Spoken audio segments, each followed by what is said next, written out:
Winfield Middle School, and welcome to the Crow's Nest. I'm Addison. And I'm Charlie Kate, and today is Tuesday, February 2nd, 2021. At this time, let us pause for a moment of silence.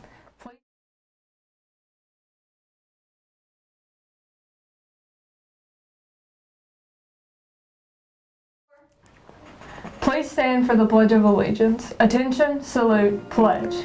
I pledge allegiance to the flag of the United States of America and to the republic for which it stands, one nation, under God, indivisible, with liberty and justice for all.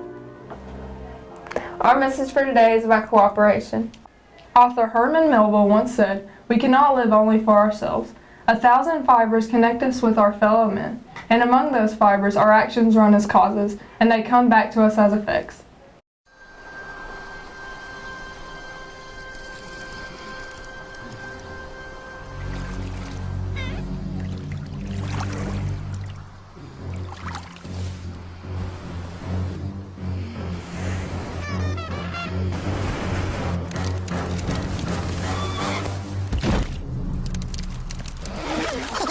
It's smarter to travel in groups.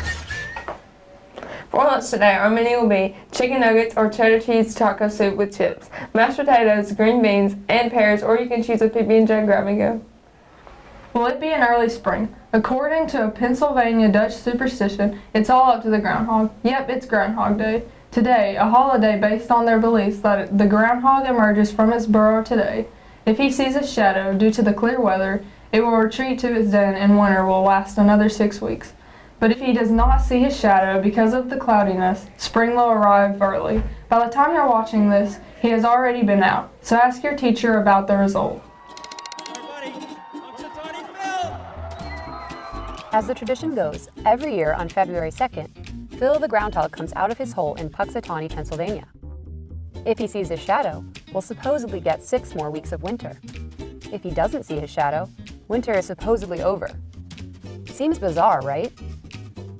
So how exactly did groundhogs become the go-to animal for predicting the weather? That's not bad for a quadruped. You gotta check your mirrors, just side of your eye. Side of your eye. The tradition comes from Germany. On an old religious holiday called Candlemas Day, the Germans paid attention to the badger. Candlemas Day was the midpoint between winter solstice and the spring equinox, around February 2nd.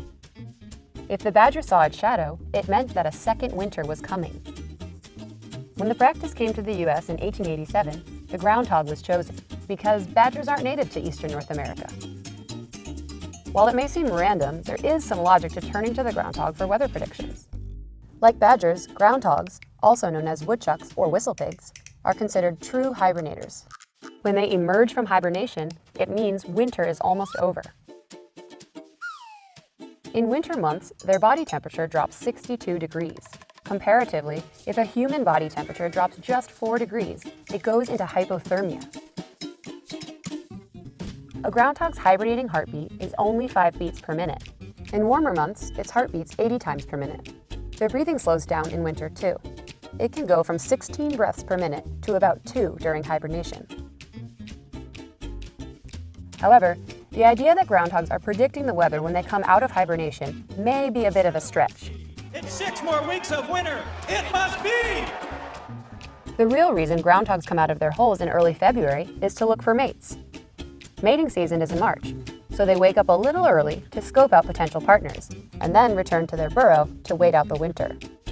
Whether the groundhog sees its shadow on February 2nd has more to do with the weather that day than the groundhog itself. After all, Punxsutawney Phil has only been right about 30% of the time. What? Get it right for a change. So we're probably better off listening to meteorologists, or just flipping a coin. The Crow's Nest would like to wish a very happy birthday today to Atticus Gray. Enjoy your special day. That's the view from the Crow's Nest. Have a terrific Tuesday.